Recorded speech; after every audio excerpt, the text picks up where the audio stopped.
Hey everybody, Rob here. Today we're going to do a special shave. A couple things going to feature here today. Number one, my very dear friend Dave Card sent me a gold dollar 66 straight razor that he personally honed and put an edge on. This will be my first time using that. If you're not familiar with gold dollar straight razors, they're very inexpensive. They're also, but they do seem to hold a decent edge once the edge is put on them. They're a little bit of a challenge to hone due to sort of wonky uh, tolerances and dimensions, but they're a great thing to practice your honing skills on. So this is my first Dave Card edge. I'm gonna put this to the test here in a moment. I haven't used it yet. I haven't done anything in terms of tuning up that edge. I'll be stropping it here before I get going, but that's about it. So I'm really looking forward to trying that out. You'll get to see it here. The other thing I wanted to sort of feature in today's shave, I was actually talking to Jeremy Tyler, the traveling shaver. Check out his channel in addition to Dave's. We were talking about a particular soap maker that is pretty reputable, but doesn't get a lot of attention and really makes good stuff, and that would be Soap Smooth. I don't have any Soap Smooth branded soaps, but I do have two soaps from Paladin that are actually produced by Soap Smooth, and they're two excellent soaps. Today we'll be using their Tobacco Road, which is a tobacco, leather, and a spices, leather, and pipe tobacco scent. I have a bit more experience with this other soap I have. They call it Crossroads. This is a tobacco leaf sandalwood, and it's also mentholated. I really love this soap. And this is one of those soap makers that doesn't trend very much. You don't see a ton of their stuff around, but they really are a reputable soap maker, and I think they deserve a little love here. So that's what we're gonna do. So let me get lathered up here in a moment, and let me get a razor stropped and ready, and we'll get this thing going. And we are back. So we just loaded right here from the tub here. I'm gonna wet the face a little bit and do a nice face lather. Face lathering is usually my default method, although I do sometimes bowl lather. If I have a soap that I'm not sure if I want to keep or perhaps pass along and sell, I'm more inclined to scoop and bowl lather. People seem to prefer a soap that's never touched anyone's brush. But if I have a soap that's a keeper, I'll just load the brush right from the tub and face lather away.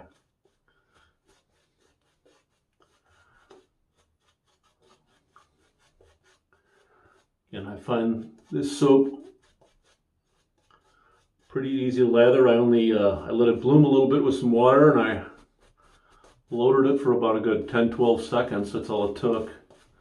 I might have wet the brush a little bit too much, but kind of getting that worked in there, and it's building up a nice lather that's the consistency I like, which is a little bit, some may consider it a little underhydrated. Kind of like cake frosting rather than like drinkable yogurt. All right, that is just a lovely tobacco scent. It was actually the first tobacco scented soap I ever had was the Crossroads, the other one, the one that's the tobacco sandalwood and menthol. And now I have several. Anyhow, we got our gold dollar stropped up. I did about 40 or so passes. I don't even really count. I just go by feel. And let's put this edge to the test. Let's see how the Dave Card honing skills work out.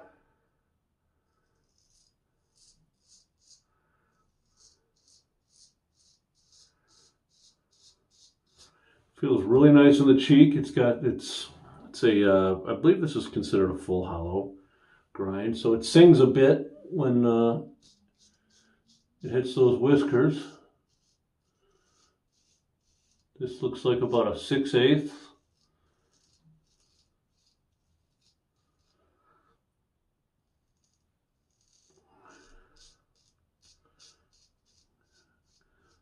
Nice work, Dave. So far, so good.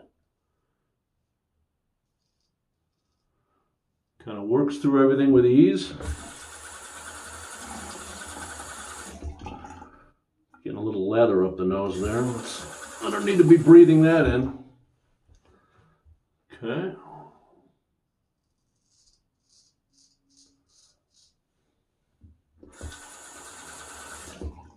Now the real test for sharpness of a blade, and this is any blade, disposable or straight razor, is up here.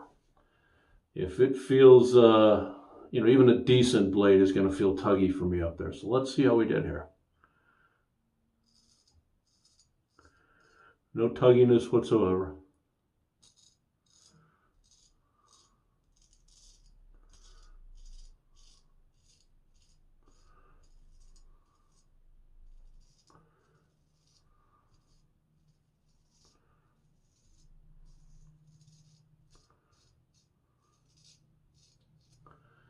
You can see that lather is impervious to gravity.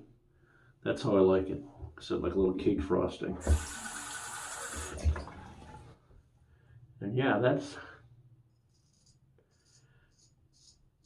doing the trick there.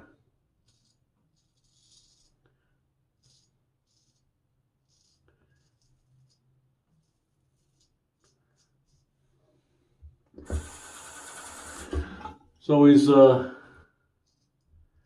quite a few different opinions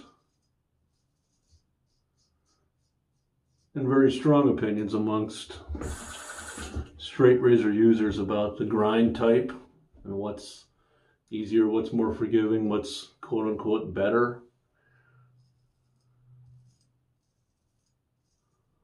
I like them all, but I will say the hollow grind to me is the most forgiving. I believe that the blade having a little more ability to flex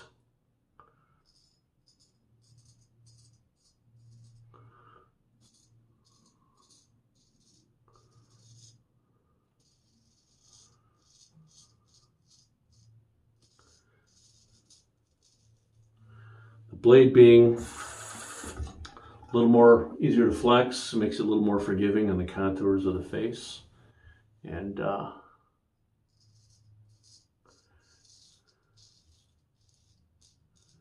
as opposed to a quarter hollow or a near wedge, which is going to be very rigid. So you sort of make a false move or, go in an area that's got a little bit of a curvature to it. The blade's not going to really adapt to it. The blade's going to just slice into the skin. That's my opinion.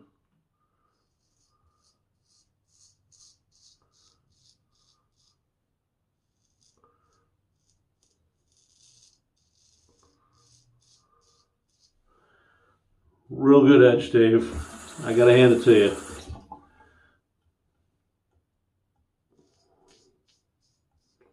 This is a great shaving razor.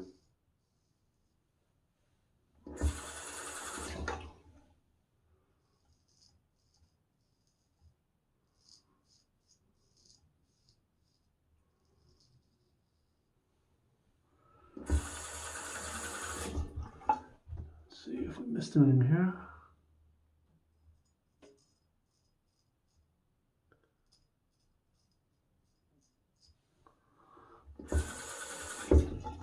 Not bad at all for the first pass here.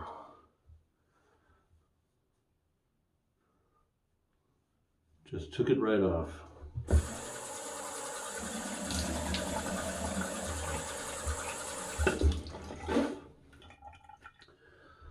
Let's get leathered up for our second pass. I'm going to do a few passes on the strop with the razor. Not quite as many as I did at the beginning of the shave, but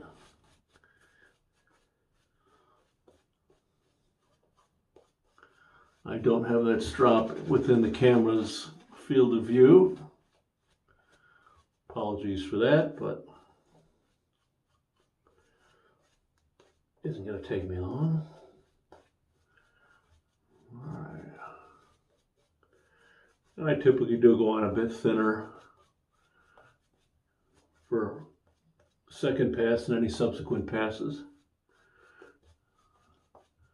I could whip this in a mug, maybe with a touch more water, and probably get a blooming lather if I needed to. But for me, this is just kind of my mode of operation. Go ahead and let me dry this lid off a bit. Do a little towel stropping. And let's hit the leather with it.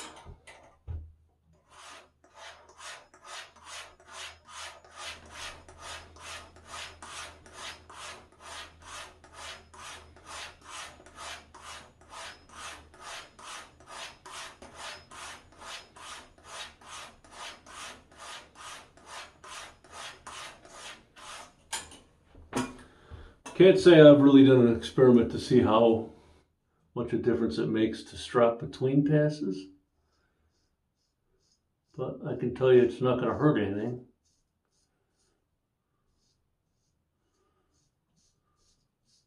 So it's become force of habit.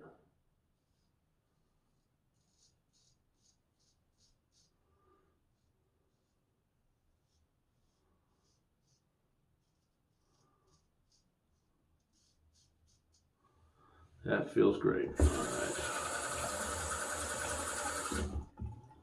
Okay.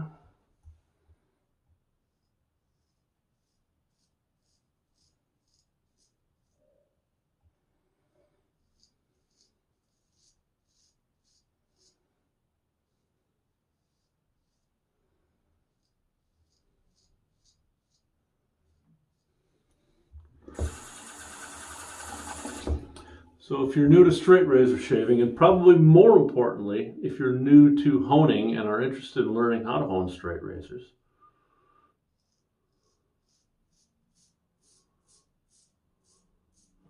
these razors are a good choice.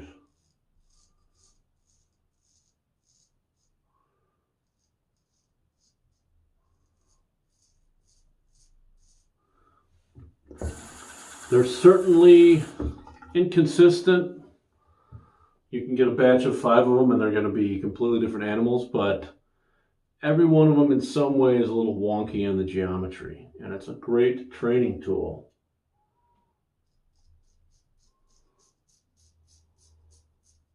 for working with the stones.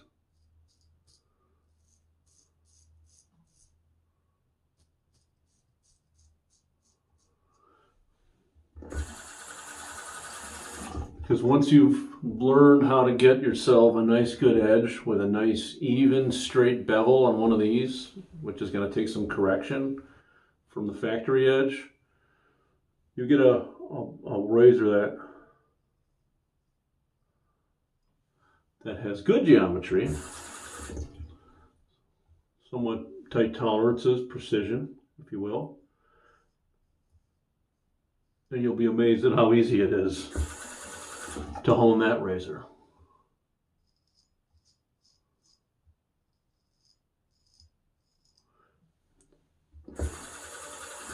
And then perhaps if you get yourself a vintage blade that's got some wear on it and the edge needs some correction,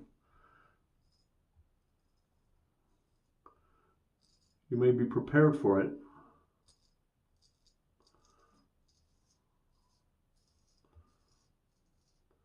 Based on what you learned from gold dollars.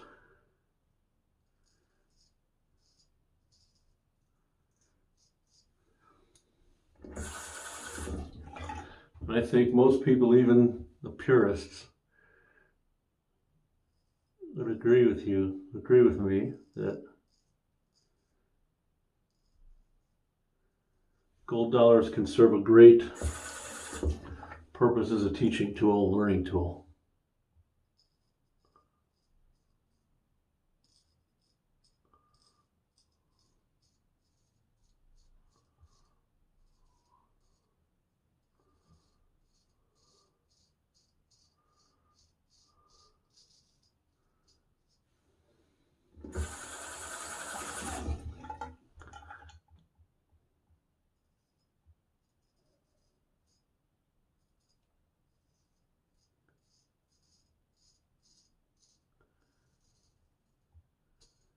Just love the way that sings.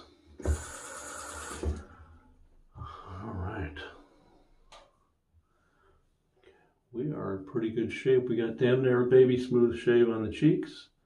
It's about as far as I go here. If I go directly against the grain, I'll get a little bit of roughness here, but if I chase a baby smooth shave here on the goatee area, I end up with irritation. So I get a little bit of work I'll do in the neck.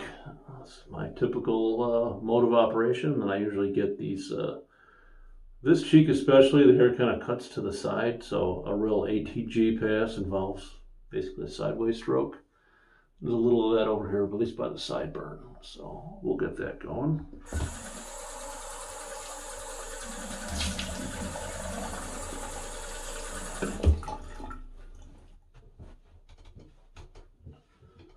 Not doing a full pass here. I'm not going to bother stropping it up, but let's go ahead and let's get some lather on there.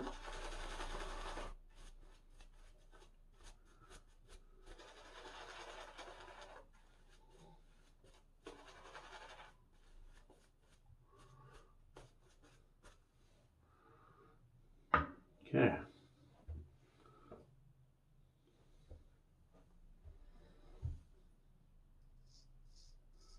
Easy part here. You can hear by that audible feedback that I'm still picking up some whiskers.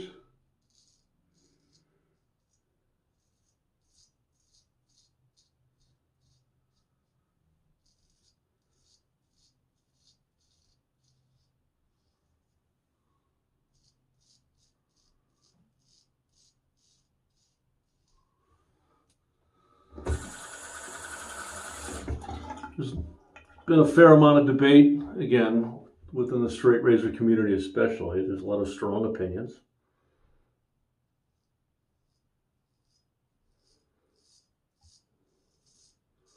About whether or not the gold dollar is good for a first straight razor for a beginner. And I started on a gold dollar 208. And I had a good experience.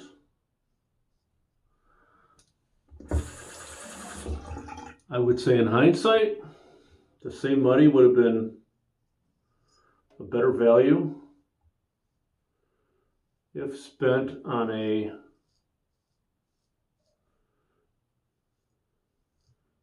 vintage razor.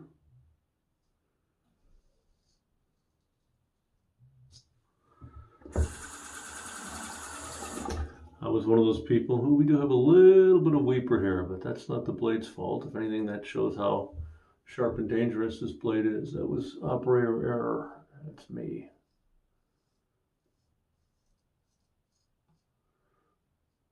Okay.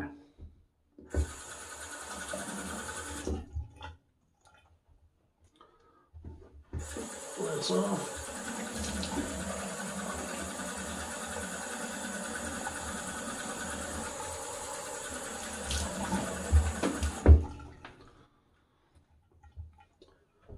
But like I said, as the gold dollar can certainly serve you well as a first razor, especially if you're eventually planning to go right into honing, because I experienced slicing up my first strop with a gold dollar. I experienced dulling out my first edge with improper stropping technique with a gold dollar. First honing experience was also with a gold dollar. And it worked out for me. Ultimately, a gold dollar is not going to be your only razor if you do like straight razor shaving.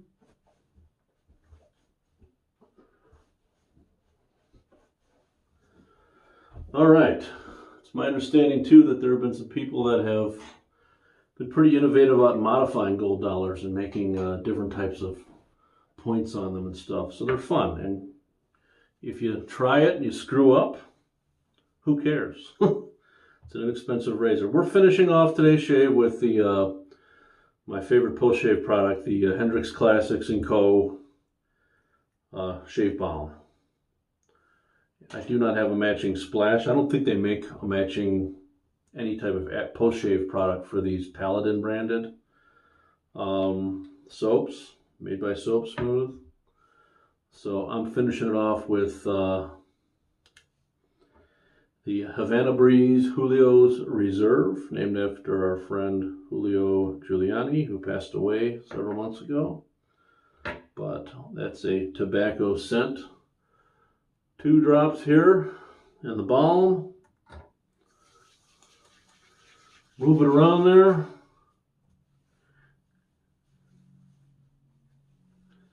Just a nice little coat. Got that nice little shot of that lovely green tobacco scent. Feels good. Dave, great edge. Love it. Thank you so much. Jeremy, thanks for bringing up Soap Smooth. That's part of what inspired me to do to pick the soap for this video. Everybody check out Dave's channel, Jeremy's channel, and I'll post links to both the Soap Smooth page and the Paladin page where they sell the Crossroads and Tobacco Road soaps. Everybody have a good one. Thanks.